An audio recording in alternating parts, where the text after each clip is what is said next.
Hello friend, आप सबका reasonable study platform पर स्वागत है। आज की इस वीडियो में हम रेलवे ग्रुप डी एग्जाम 2025 जो वैकेंसी ऑनलाइन चल रही है, 23 जनवरी से स्टार्ट हुई थी इनकी ऑनलाइन, और उनमें जो वैकेंसी 14 प्रकार की आ रखी हैं, इनके बारे में हम डिस्कस करेंगे। इसमें कितनी सैलरी बनती है, किन पोस्ट में प्रमोशन होने के चांस है, इनमें काम कैसा रहता है, डे रहता है, नाइट रहता है, किसमें हार्ड वर्क है, किसमें कम हार्ड वर्क है, सारे चीजों को हम डिस्कस करेंगे इसमें। सबसे पहले रेलवे ग्रुप डी की एग्जाम 23 जनवरी से ऑनलाइन स्टार्ट हो गई थी। इसकी हमने एक वीडियो अपने चैनल पे अपलोड कर दी थी, जिसमें पोस्ट प्रेफरेंस के बारे में आपको समझाया गया कि कौन सी पोस्ट किस क्रम पे डालनी है। उसी क्रम को हमने लिख के आपको समझा रहे हैं कि इसमें कैसे काम करते हैं। नंबर 1 पे हमारा असिस्टेंट वर्कशॉप। असिस्टेंट वर्कशॉप, इसके अंदर डिपो होता है, हमारा वर्कशॉप होता है, उसमें अंदर काम करना पड़ता है। जितनी भी रेलें जाती हैं, पुरानी नई डिब्बे जितने भी बनते हैं, उनकी मेंटेनेंस करने वाले नियुक्ति के लिए असिस्टेंट नियुक्त किए जाते हैं। इनके ऊपर एक जेई और एसएससी होते हैं जो सारा काम ऊपर करवाते हैं। तो ये डिपो के अंदर होता है। इसमें अच्छी बात ये होती है वर्कशॉप में नंबर 1 पर हमने इसलिए रखा क्योंकि ये डे की जॉब होती है और 9 to 5 की जॉब प्रोफाइल होती है, और इसमें हार्ड रिस्क भी कम रहता है क्योंकि आपके ऊपर इंचार्ज रहते हैं, हाथों हाथ आपको निगरानी रखते हैं, डिपो के अंदर काम होता है। तो इसे नंबर 1 पे आपको पोस्ट प्रेफरेंस में डालना है। नंबर 2 पे assistant tele and AC workshop. Train light और एसी, आपने देखा ट्रेनों में जितनी लाइटें होती हैं और जो एसी लगे होते हैं, एसी के जो हमारे डिब्बे होते हैं, उनकी मेंटेनेंस वर्कशॉप के अंदर जो देखते हैं उन्हें assistant TL and AC workshop कहते हैं। ये भी ग्रुप डी की पोस्ट है। इसमें भी हमें डिपो के अंदर काम करना पड़ता है। नंबर 3 पे है assistant TL and AC electrical. Electrical का मतलब है स्टेशन, बड़े बड़े स्टेशनों पे किसी ट्रेन में यदि एसी खराब हो गई है या लाइट खराब हो गई है तो उसको चेक करने, उसके रखरखाव करने के लिए व्यक्ति नियुक्त किए जाते हैं। वो तीसरे नंबर पे हम उन्हें assistant tele and AC electrical कहते हैं। इनकी जनरल ड्यूटी होती है, इन्हें ट्रेनों के साथ भी जाना पड़ता है और स्टेशनों पर रहते हैं।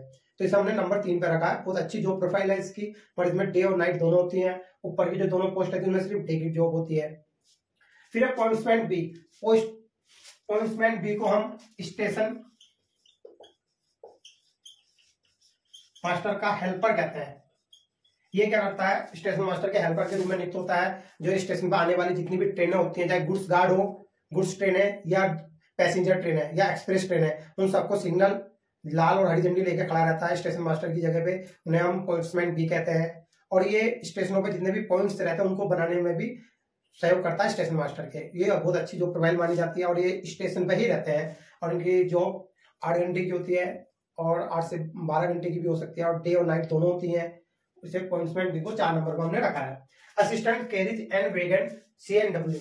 जो कैरिज एंड वैगन जो हमने 5वें नंबर पर रखा है, CNW से हम शॉर्ट फॉर्म में कहते हैं। हर स्टेशनों पे जो पैसेंजर ट्रेनें लंबे रूट को तय करके आती हैं तो उनके चक्कों को टेम्परेचर चेक करा जाता है, चक्कों का कि उनका कितना टेम्परेचर है, कितना उनका व्यास है, और उन डिब्बों का रखरखाव सारा का सारा हमारा CNW करता है। और ये वर्कशॉप के अंदर भी CNW के होते हैं और बाहर भी होते हैं। तो हमारा CNW है, हर स्टेशनों पर लगा रहता है। तीसरे नंबर फिर हमने 6ठे नंबर पर रखा है loco shed diesel. Loco shed diesel जो होता है हमारा, ये डीजल वाले जितने भी इंजन होते हैं वर्कशॉप में रख रखाव जो रखा जाता है वो असिस्टेंट द्वारा रखा जाता है। इनके ऊपर जेई होता है और ये डीजल इंजनों की ही सिर्फ डीजल इंजन की देख रेख करते हैं।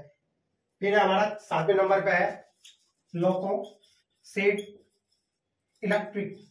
जितने हमारे इलेक्ट्रिक इंजन होते हैं उनकी देख रेख वर्कशॉप में जाकर असिस्टेंट नियुक्त किए जाते हैं, ये वो काम करते हैं। और ये रेल इंजनों को जो इलेक्ट्रिकल वाले होते हैं उनको देख रेख करते हैं। फिर है assistant track machine. Assistant track machine जो हमने 8वें नंबर पर रखी हुई है। क्यों रखी हुई है, जितने भी हमारी लाइनें बिछी होती हैं उन्हें मशीनों के द्वारा मेंटेनेंस किया जाता है। उनकी गोलाई, उनका कर्व, उनकी अलाइनमेंट, सारा काम इससे किया जाता है। तो इसमें क्या होता है, सारा काम मशीन करती है, इस पे हेल्पर लगाए जाते हैं, उन्हें हम असिस्टेंट ट्रैक मशीन कहते हैं। और इसमें क्या होता है, आपको हेल्पर के रूप में सारा काम मशीन ऑटोमेटिक करती है, बस आपको मशीन की देखरेख करने के लिए नियुक्त किया जाता है इसमें। और इसमें अच्छी बात है, सारा काम ये ब्लॉक सेक्शन में करती है। फिर असिस्टेंट SNT। SNT का मतलब सिग्नल एंड टेलीकॉम। हमारे स्टेशनों पर तुमने देखा होगा जितने भी हमारे सिग्नल वाले खंभे खड़े रहते हैं या पॉइंट्स रहते हैं, उनमें सिग्नल का आदान प्रदान करने के लिए नियुक्ति की जाती है असिस्टेंट को। तो ये असिस्टेंट है, इनके ऊपर जेई और एसएससी होते हैं जो आपको काम बताते हैं, जो हम सिग्नल का काम करते हैं। फिर हमारी अगली असिस्टेंट ऑपरेशन इलेक्ट्रिकल। ये हमारा इलेक्ट्रिकल जो हमारे स्टेशनों पर लाइट की जो ऑफिसों में, स्टेशन पे जो लाइट की आपूर्ति करते हैं उन्हें असिस्टेंट ऑपरेशन इलेक्ट्रिकल कहते हैं। ये हमारा फील्ड का काम है। इसमें भी यही आपको काम बताता है और इसमें हमें फील्ड में जाना पड़ता है। जैसे हमारे सरकारी क्वार्टरों में जो रेलवे के होते हैं या स्टेशन मास्टर जो लाइट होती है उनको देख रेख। असिस्टेंट ब्रिज जो होता है हमारे जितने भी बड़े बड़े पुल है हमारी बड़ी बड़ी नदियों पे उनकी देख रेख करने के लिए अलग से डिपार्टमेंट बनाया गया है। उसे असिस्टेंट ब्रिज के नाम से जाना जाता है। ब्रिज डिपार्टमेंट ये इंजीनियरिंग के अंदर आता है। इसमें इनकी नियुक्ति की जाती है उसका देख रेख करने के लिए। फिर असिस्टेंट पीवे जो हमारे सेक्शनल इंजीनियर होते हैं, पीवे जो हमारे रेल लाइनों के एसएससी होते हैं उनके असिस्टेंट के रूप में नियुक्त किया जाता है इस ग्रुप डी पोस्ट पे। इसमें जो हमारा इंचार्ज एसएससी या जेई जो बताते हैं हमें वो काम अपने साथियों से करवाना पड़ता है और हमें फील्ड में खड़े होकर वो काम करवाना अपनी देखरेख में हमें एसएससी भेजता है साइट पे। तो इसमें ये काम है। असिस्टेंट टीआरडी जो डिपार्टमेंट है हमारा, जितनी भी हमारी रेलवे में इलेक्ट्रिकल लाइट जो हाई वोल्टेज की 25,000 वोल्टेज की जो लाइटें लगी हुई हैं तारों में उनकी मेंटेनेंस करने के लिए टीआरडी डिपार्टमेंट है। चौथे नंबर पर हमने ट्रैक मेंटेनर फोर्स रखा है क्योंकि हमने इसे लास्ट पोस्ट पे इसलिए डाला है। हमारे ग्रुप डी के अंदर सबसे ज्यादा वैकेंसी ट्रैक मेंटेनर 4 की ही है, इसलिए हमने इसे तब भी लास्ट में डाला। क्यों डाला? क्योंकि इसके अंदर सबसे हार्ड वर्क काम होता है। इसमें क्या होता है हमारी लाइन जितनी भी होती है उनकी देख रेख, उनकी सफाई उनके गच्चे सब देखा जाता है, तो इसलिए हमने इसे लास्ट में डाला है। इसमें थोड़ा हार्ड वर्क होता है। तो ये हमारी 14 प्रकार की पोस्टें थी जिसके बारे में हम आपको जानकारी दी है। इसमें 1 से लेके 8 तक जितनी पोस्टें होती है हमारी, 8 या 10 तक जितनी पोस्ट है इनमें प्रमोशन होने के चांस ज्यादा रहते हैं और इसमें काम भी हमारा अच्छा रहता है। तो इन्हें आप इस हिसाब से अपने फॉर्म डालते समय डाल सकते हैं। और अब हम इनकी सैलरी के बाद डिस्कस करते हैं इसमें सैलरी कितनी मिलती है। तो सैलरी होती है देखो हमारे 7th पे कमीशन के हिसाब से मिलती है। 7th पे के हिसाब से हमारी जो बेसिक हमारी सरकार ने डिसाइड कर दी ग्रुप डी कर्मचारी की 18,000 बेसिक कर रखी है। इसके ऊपर हमें डीए मिलता है, ट्रेवल अलाउंस जिसे महंगाई भत्ता कहते हैं।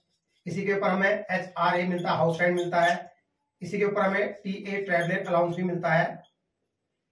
तो इसमें ये मिलता है। जो इस टाइम हमारे डीए महंगाई भत्ता है 53% है। यदि हम इसका 53% निकालेंगे 18,000 का 9,540 रुपए आएगा। हाउस रेंट हमारा 10%, 20% और 30% है, तो हम मिनिमम 10% मान लेते हैं। 10% मिनिमम मान देते हैं तो इसका 1,800 रुपए हमारा हाउस रेंट हो गया। TA ये सभी को 1,000 रुपए मिलता है ट्रेवलिंग अलाउंस। ये हमारी इसमें बेसिक बनेगी। यदि हम सबको इनको ऐड कर लेते हैं 30,340 रुपए हमारी नेट पहले मंथ की सैलरी बनेगी। इसमें से हमारा एनपीएस कट जाता है तो हमारे हाथ में लगभग 27-28,000 हमारे हाथ में आते हैं। इसके अंदर हमें एक्स्ट्रा चार्ज भी मिलता है कि पर डे के साथ यदि हम अपने घंटे से अधिक काम करते हैं या कहीं हम आउट चले जाते हैं तो हमें टीए मिलता है। वो अलग अलग प्रकार का होता है। फिलहाल जितने भी हमारे ग्रुप डी के कर्मचारी नियुक्त होंगे इसमें 30,000 मिनिमम सैलरी आपकी फर्स्ट मंथ की बनेगी। इसमें कुछ डिपार्टमेंट ऐसे हैं जिसमें हमारी ज्यादा सैलरी बनती है, जैसे हमारा SNT है, TRD है, हमारा असिस्टेंट ब्रिज है, असिस्टेंट पीवे है और इसमें असिस्टेंट ट्रैकमैन है। इसमें क्या होता है हमारा काम जो हमारे फील्ड से बाहर होता है हमारे एरिया से, तो हमें इसमें टीए एक्स्ट्रा सरकार हमें देती है पर डे के हिसाब से। तो इसमें सैलरी लगभग 35 से 40,000 के आसपास बन जाती है। बाकी आपको हमारी ये जानकारी आपको पसंद आई हो तो हमारी वीडियो को देखें और हमारी वीडियो को लाइक एंड शेयर करें और हमारे चैनल से जुड़े रहें। धन्यवाद।